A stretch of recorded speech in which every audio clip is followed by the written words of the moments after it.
Yo, what is up guys? It's the Goblin and welcome back to another Fortnite Battle Royale video. In today's video, it's going to be another tips and tricks video where I'm going to be analyzing a nice little solo win I got here on my Facebook live stream, link in the description earlier today. Hopefully you guys will enjoy this, and I'm going to basically analyze and talk about how I was able to succeed in the early game here at Retail Row and the late game, because this was a game where the mid game was kind of, I couldn't really find anyone. I was just sort of farming up. I wasn't really, finding engagements or even like seeking them out too hard, but I was able to have a good early game and a good mid game to lead to a nice solo win. So if you guys could drop a like on this video, I'd very much appreciate that. Let's go for 1,500 likes. That would be absolutely amazing if we could hit that. Also, support a creator. Thank you to everyone using my support a creator, the Goblin YT, in the Fortnite item shop. And for everyone that doesn't already know, basically, with this next update, everyone that uses someone's support a creator codes will be granted this free wrap with the next update. So if you guys want to support me in the item shop and get yourself a cool new wrap, why not do it? My supported creator code is the Goblin YT. Okay, let's get right into this and let's talk about this gameplay here. So early game, I went to Retail Row, and early game, it's all about two things, I really say. Finding shield. Well, first of all, I mean, you do them in any order you can, but it's all about finding shield and finding a shotgun, because those are the weapons that are going to allow you to win stuff. As you can see there, I hit that guy for 143 right off the top. Of course, he had 150 health, so that didn't work out too well for me, but I was able to finish it off. And then I saw that this next player was, of course, going to rush me. Now, at this point, because that guy cracked me with the shotgun, I'm in a tough situation where I'm basically getting third-partied, but I'm really weak. So I try to disengage. I see that chest. I'm looking for bandages. I'm looking for a med kit, for minis, anything to help engage me a little bit more. But then I see another fight over here, so I'm keeping track of all these players early game and especially late game. This is very important. I know there's still that person behind me, but I'm going to approach this fight, and of course it looks like this guy had just killed the other guy, so I'm going to approach this fight and try to win this one. Now I know that I'm approaching this fight with only 70 health, right? So I'm going to be careful. As you can see, it slow peeking. I win the fight. I get myself some bandages, I heal up a little bit, and I still know that I'm waiting to engage with that other player. Obviously I didn't find that other player until I rotate around, looting a little more, get my health up, and the player is right here. Now when people are inside like this, I usually don't like to run up in the building, but I like to go in from the top or the ceiling or the roof. That's usually the best way to do it. As you can see here, and this is a strategy I've been doing a little bit more, which you'll see me do a couple times in this video, is people like to turtle up. Nowadays, like, a lot of people are good builders, but a lot of people like to turtle up, and the Deagle can counter that. However, another good counter to that is simply moving forward and spamming the SMG like a P90, because technically that's not going to, if they're turbo building and holding it down, you're not going to be able to infiltrate their building by doing that. But because of online ping, and most people will try to like pop a mini or switch to a shotgun or do something like that, you will be able to get through a lot more builds than you would think or expect just by doing that. That's a new strategy I've been doing a little bit more of, and just spamming and moving forward, as dumb as it sounds or as unskilled or newbie as it sounds,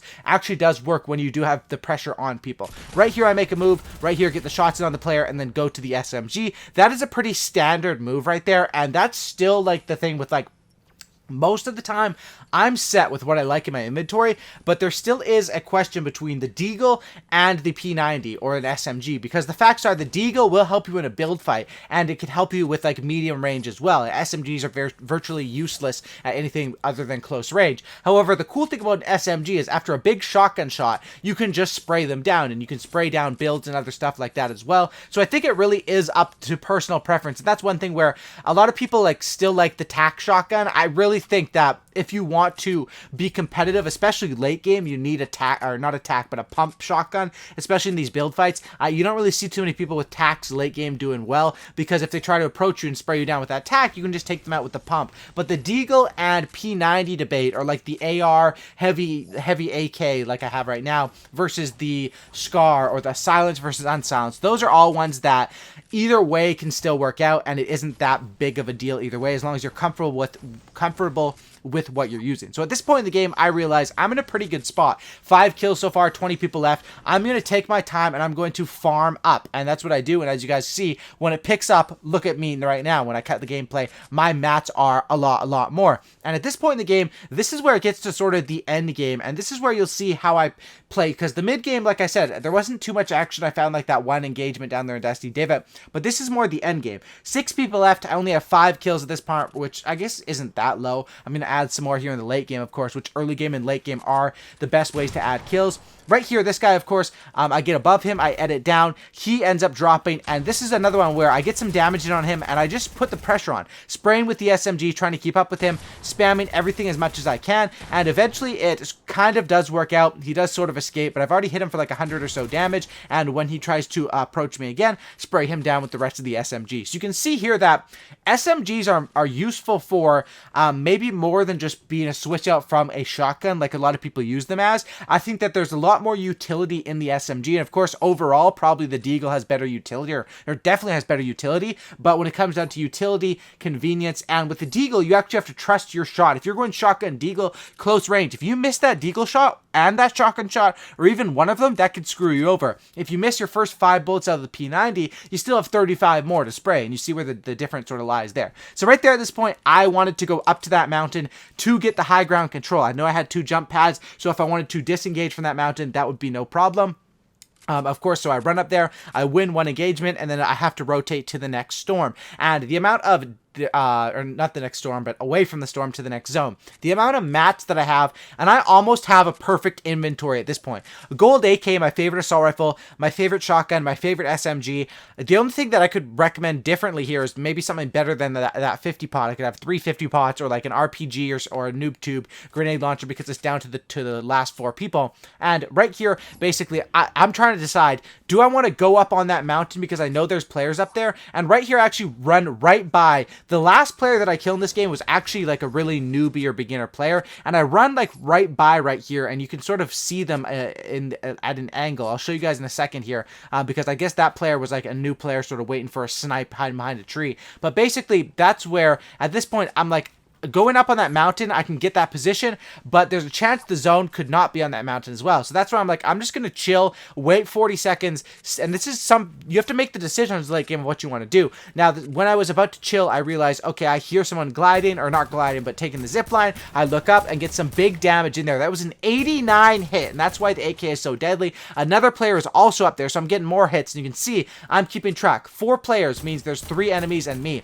There was one, obviously 2 up there. I just eliminated 1. So there's 1 more player up there, and then there's another player. And this is where it's the point, like, if that was the last player, sure, I would probably jump pad up there and go for the final engagement. But because there's 2 left and it's 5 seconds, there's no point for me to move right now, because I could just wait 1 second, and now I get to see the next zone, which of course ends up being on me, which gives me the advantage. So right here, I drop down, and right here, you'll notice in the gameplay, as I'm turning to my left here, I walk right by the sniper who was sort of just camping right behind that tree there. If you guys spotted him in the gameplay, just for that brief second, I didn't notice it when I was playing the actual game, but when I was watching back on the recording, I noticed that. Comment sniper if you guys are still watching, and if you guys noticed that. So right here, pretty common move, base up with metal. When you have a lot of mats, why not do this? At this point in my head, you got to remember, I didn't know that guy was down there, so I'm still thinking 1 gap on the mountain, and where is this third party? And when it's 3 people left is always a tricky situation for me, because there's been so many situations where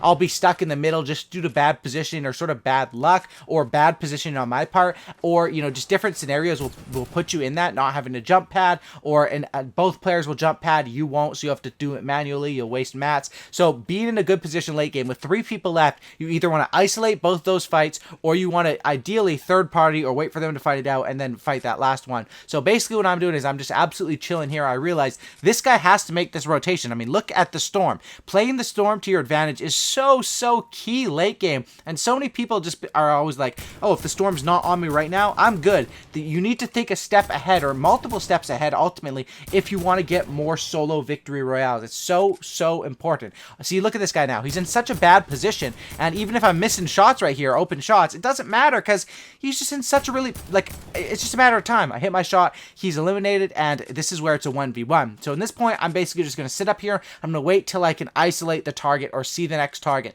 In a 1v1, it's all about that one-on-one player. I eliminate that just to make sure he's not above me. The worst is when someone has height advantage on you that you don't know was there. It can really screw you up and get them, like, really get them free elimination sometimes. So at this point, I realized I dropped down on this guy, and I realized this guy was more of a beginner player, which you'll get sometimes at the end.